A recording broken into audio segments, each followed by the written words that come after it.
नमस्ते। आज तपाईहरुलाई यो ZKP 08 ATMM थर्मल प्रिन्टरमा इन्टरनेट वा ल्यान केबलबाट कसरी प्रिन्टर सेटअप गर्ने आइडिया सेयरिङ गर्दैछु। सबैभन्दा पहिले हामीले प्रिन्टरको आइपी एड्रेस थाहा पाउनुपर्छ।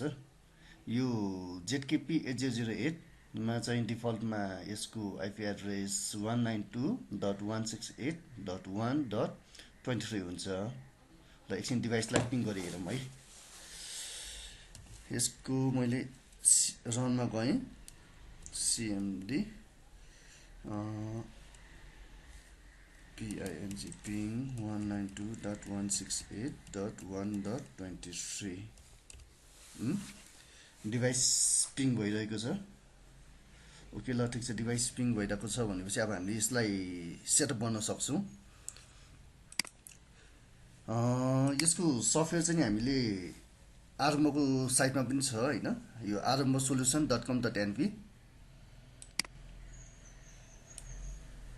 यो साइटमा गएर तपाईले यो डाउनलोडमा जान सक्नुहुन्छ। डाउनलोडमा ZKP 08 ड्राइभर छ, यसमा मैले डाउनलोड गरे।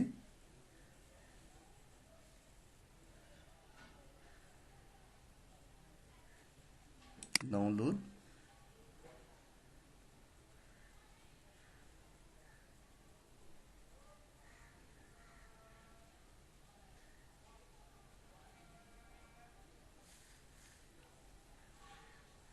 download anyway.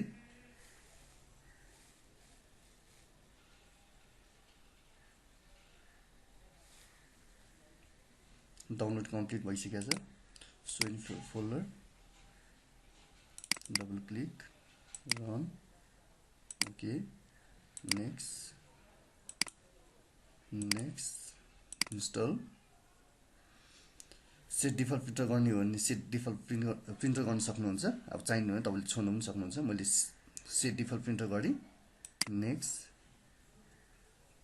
फिनिश। अहिले यो ड्राइभर इन्स्टल भइसकेको छ।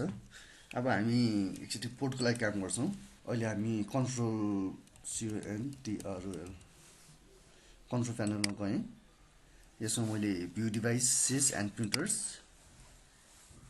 यहाँ ZKP 08 आइसकेको छ। यसलाई मैले राइट क्लिक गरेँ, प्रिन्टर प्रोपर्टिज, पोर्टमा गएँ,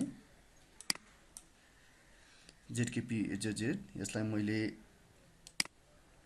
add port, standard TCP IP port, new port, next. अब यसमा चाहिँ तपाईले हाम्रो प्रिन्टरको आइपी एड्रेस हाल्नु पर्ने हुन्छ। अहिले मैले भनिसकेको छु हाम्रो प्रिन्टरको आइपी चाहिँ 192.168.1.23 छ। नेक्स्ट गरे। यो टाइममा चाहिँ हाम्रो प्रिन्टर अनै हुनुपर्ने हुन्छ है।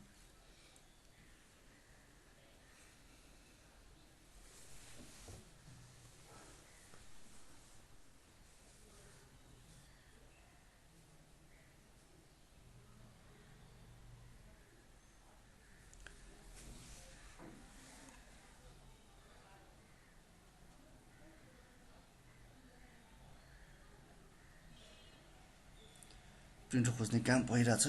डिटेक्टिङ द TCP IP पोर्ट।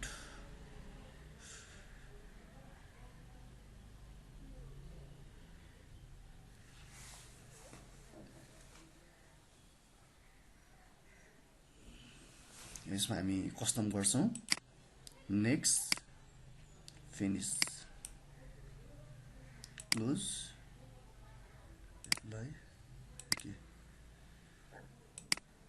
यो हाम्रो प्रिन्टर भयो। अब हामी राइट क्लिक गरी, right click, printer properties, print test print.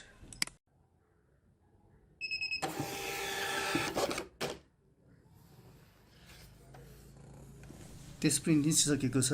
अनि अर्को हामी लगतै हामी अर्को एउटा भिडियो पनि बनाउँदै छौं। यसमा चाहिँ हामीले थर्मल प्रिन्टरमा आइपी एड्रेस कसरी चेन्ज गर्ने चाहिँ हामीले छुट्टै भिडियो बनाउँदै छौं। त्यो पनि हेरेर तपाईले चाहिँ फाइदा लिन सक्नुहुन्छ। धन्यवाद।